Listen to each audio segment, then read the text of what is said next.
California से एक बहुत बड़ी और राहत देने वाली खबर सामने आई है, खास तौर पर उन इमिग्रेंट्स के लिए जो बिना किसी वजह से आईएस की रेड्स और गिरफ्तारी का डर झेल रहे थे। अमेरिका की एक फेडरल कोर्ट ने साफ साफ आदेश दिया है कि अब लॉस एंजलिस में इमिग्रेशन एजेंसीज किसी को शक्ल, उसकी लैंग्वेज या प्रोफेशन देखकर अरेस्ट नहीं कर सकती, और अगर ऐसा किया गया तो ये संविधान के खिलाफ माना जाएगा। तो चलिए जानते हैं ये आदेश क्या है और क्यों ये जरूरी है और इसका असर आखिर कैसे पड़ने वाला है। नमस्कार, मैं हूं आपके साथ प्रेरणा कौशिक और आप देख रहे हैं एनपीटी इंटरनेशनल। तो ऐसे में कोर्ट ने डीएचएस एंड आईस को कड़ी फटकार लगाई है। सेंट्रल डिस्ट्रिक्ट ऑफ कैलिफोर्निया के फेडरल जज मामे ने एक ऐतिहासिक फैसला इस दौरान सुनाया है। उन्होंने कहा कि कोई भी एजेंसी किसी इंसान की भाषा, रंग, पहनावे या काम को देखकर उसे डिटेन नहीं कर सकती। साथ ही साथ डिपार्टमेंट ऑफ होमलैंड सिक्योरिटी यानी डीएचएस को कहा गया है कि वो अपने एजेंट्स के लिए क्लियर गाइडलाइंस बनाएं ताकि ये तय किया जा सके कि कब और किन सिचुएशंस में किसी इमिग्रेंट को अरेस्ट किया जा सकता है।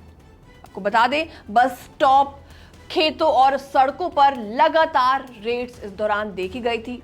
पिछले कुछ दिनों में ऐसे बहुत सारे केसेस नजर आए। पिछले कुछ हफ्तों में कैलिफोर्निया में आईस की इमिग्रेशन रेड्स काफी ज्यादा बढ़ी हैं, खासतौर पर खेतों में काम करने वाले लोगों के लिए, सड़कों पर चलने वाले लोगों तक के लिए, और ऐसे लोग जो आईस के ऑफिस में पेश होने के लिए आए थे उन्हें भी वहीं से अरेस्ट कर लिया जाता है।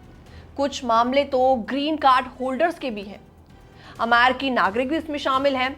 उन तक को रोक लिया गया सिर्फ और सिर्फ शक के आधार पर। तो ऐसे में कोर्ट में क्या हुआ, इसके बारे में जान लीजिए। दरअसल अमेरिकन सिविल लिबर्टीज यूनियन यानी कि ACLU ने ये केस फाइल किया था, जिसमें 5 इमिग्रेंट्स और एक इमिग्रेशन ग्रुप शामिल था। उन्होंने आरोप लगाया था कि आईस एजेंट्स शक्ल देखकर या भाषा के आधार पर टारगेट करते हैं, और जब कोर्ट ने सरकार से पूछा कि आपने किन आधार पर इन लोगों को रोका, तो सरकार के पास कोई भी जवाब नहीं था। जज ने कड़ी टिप्पणी करते हुए बोला, ऐसे गंभीर मामलों में सरकार की चुप्पी ये दिखाती है कि इन गिरफ्तारियों के पीछे कोई ठोस वजह नहीं थी। कोर्ट का आदेश किन किन पर ऐसे में लागू होगा, ये भी जान लीजिए। दरअसल इन आदेश का असर कैलिफोर्निया के 7 काउंटीज में तुरंत होगा, जिनमें लॉस एंजलिस भी शामिल है। इसके अलावा ये आदेश FBI एंड जस्टिस डिपार्टमेंट पर भी लागू होगा अगर वो इमिग्रेशन एनफोर्समेंट में शामिल है।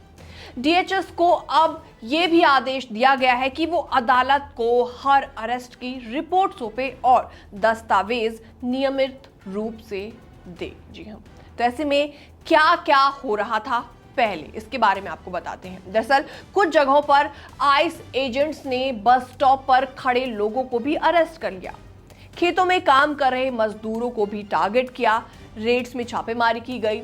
हाल ही में सैन फ्रांसिस्को कोर्ट के बाहर एक इमिग्रेंट को ले जाते समय आईस एजेंट्स और लोकल लोगों के बीच झड़प भी हो गई थी। तो ऐसे में कई शहरों में तो डर के मारे लोग अपने घर से निकलने से भी काफी ज्यादा कतरा रहे हैं, काफी ज्यादा डर रहे हैं। यह आदेश ट्रंप एडमिनिस्ट्रेशन की आक्रामक डिपोर्टेशन नीति के बीच एक बहुत बड़ी राहत मानी जा रही है। हालांकि अभी ये फैसला सीमित इलाकों में ही लागू होगा, लेकिन इससे देश भर में ऐसे मामलों के लिए एक मिसाल जरूर बनेगी। फिलहाल इस रिपोर्ट में इतना ही, बाकी तमाम अपडेट्स के लिए बने रहिए एनबीटी इंटरनेशनल के साथ।